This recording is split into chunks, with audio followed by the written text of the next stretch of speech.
তো গাইস শেষ মুহূর্তে আমরা অনেক ঘোরাঘুরি করার পর আমরা একটু পাথরের উপরে রেস্ট করলাম। এই যে পিছনে এই বুরুজ খলিফা দেখা যাচ্ছে, ঠিক আছে। এটা 165 তলা, বিশ্বের মধ্যে বড় উঁচু বিল্ডিং। সৌদি আরবও বানাইতেছে, তো দুই আরবের মধ্যে অনেক পাল্লাপাল্লি যাইতেছে। তো আমার সাথে আইছে আমার বড় ভাই, ঠিক আছে, আমাদের রুমমেট, আর আমার ছোট ভাই মাহফুজ আইছে। তো মাহফুজ, তুমি বলো তোমার অনুভূতি কি আজকে ঘুরতে এসে? আরে ভাই, আমার অনুমতি ভাই বুঝছেন, যদি আমার বউ থাকতো সাথে তাহলে অনুমতিটা বাইরে যেত। এছাড়া তোমার কেমন লাগলো ঘুরতে এসে? ভাই আমার তো মনে হইতেছে দুবাই থাইকা যায় হ্যাঁ? সারা জীবন। সারা জীবন? হ্যাঁ তাহলে তুমি আবার একটা ভিসা লাগাই থাকতে পারো। ভাই, আমি তো যদি চিন্তা ভাবনা আছে না যাওয়ার ওই দেশে, বাকিটা জীবনে নিয়ে কাটায় দিতেছে। তাই? তাহলে তো খুব ভালো। ইনকাম কেমন? ইনকাম খালি বলে, ইনকামের কি প্রয়োজন? দুবাই থাকলে ইনকাম লাগে? ইনকাম লাগে না? না। তা তুমি বাংলাদেশের জন্য তুমি কি বলতে চাও? দুবাই শহরে যে অনেক যুবক পোলাবান, তাদের অনেক তো ক্রাশ এই দুবাই শহরে আসবে, তা তুমি তাদের উদ্দেশ্যে কি বলতে চাও বলো? ওরা যদি আসতে যায় আসা পড়ুক, দুবাই তো দেখার মতো নয়, অস্থির একটা জায়গা না। এখন তো আমাদের বাঙালির জন্য ভিসা বন্ধ করে দিছে না? হ্যাঁ, খোলা হবে তো। ওই মেয়েদের ভিসা খুলে দিচ্ছে না? মেয়েদের তো ট্রান্সফার ভিসা খুলছে, তো পুরুষের তো এখন তারিখ তো খোলে নাই। আস্তে আস্তে সবাই খুলবে। হ্যাঁ, আস্তে আস্তে সবাই খুলবে। তোমার কথা শুনে তো আমরা চাবো যে বাঙালি যত বাংলাদেশের যত লোক আছে তারা দুবাই আসবে। ওদের কথা বলতে পারি না, আমার মনে হচ্ছে যেন আমি এখানেই থাইকা যাই সারা জীবন।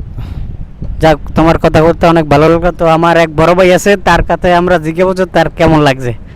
আসসালামু আলাইকুম ভাই। ওয়ালাইকুম আসসালাম ওয়া কেমন আছেন? রাহমাতুল্লাহি ওয়া বারাকাতুহু। আলহামদুলিল্লাহ ভাই। তো ভাই আলহামদুলিল্লাহ ভালো আছি। আজকে আসলাম আমরা দুবাইতে, আমরা 3-4 জন রুমমেট ঘুরতে আসলাম। তো আপনার কেমন অনুভূতি হইল? জি আলহামদুলিল্লাহ ভালো। প্রত্যেকটা মানুষের জীবনেই ভালো একটা খারাপ একটা সময় আসে। জি, ঠিক আছে, এক সময় অনেক খারাপ ছিল দুবাই, কিন্তু এখন আল্লাহর রহমতে অনেক ভালো হয়ে গেছে আলহামদুলিল্লাহ। আপনি দুবাই শহর কত বছর আছেন? আমি 2021 হয়েছি দুবাইতে। আজকে 4 বছর চলে। 4 বছর চলতেছে। তো আপনার এই যে আসলে আজকে আমাদের সাথে আসলেন, আপনার কেমন লাগলো ঘুরে? জি আলহামদুলিল্লাহ ভালো লাগছে, কিন্তু ফ্যামিলির কথা বেশি মনে পড়ছে। এর আগে কি আরো আসছেন আপনি? না, এর আগে একবার আসছিলাম, কিন্তু এরকমভাবে আসা হয় নাই। তো আমাদের লাগে আজকে যেরকম ঘোরাঘুরি করলেন, এরকমের আর কোনো সময় ঘোরেন নাই? না, এরকম ঘোরাঘুরি হয় নাই। যে আজকে অনেক ভালো লাগছে আলহামদুলিল্লাহ। তাই? হ্যাঁ, আমাদের ভিডিও উসলে আমার পেজের আমার ফলোয়ারকে আপনি কিছু যদি বলতেন। অবশ্যই বলতে চাই, জীবনে রিস্ক নিতে হবে, রিস্ক না নিলে কিছু করা যাবে না। হয়তো এখন দুবাইয়ের ভিসা বন্ধ, অন্য অন্য কান্ট্রি আছে, ঠিক আছে, ওই জায়গায় যাওয়ার জন্য আমি অনুরোধ করব। আর যদি দুবাইয়ের অপেক্ষায় থাকা লাগবে দুবাই আসার জন্য। আমার পেজটার কিছু কথা বলেন। আমি একটা নতুন পেজ খুলছি, আমার দর্শকের জন্য আপনার কিছু বলার আছে? অবশ্যই আমি দর্শকরে বলতে চাই, সবাই বেশি বেশি লাইক করবেন, শেয়ার করবেন, কমেন্ট করবেন, ঠিক আছে, বাইরের পাশে থাকবেন, বাইরে সাপোর্ট করবেন। ওকে, আল্লাহ ভরসা।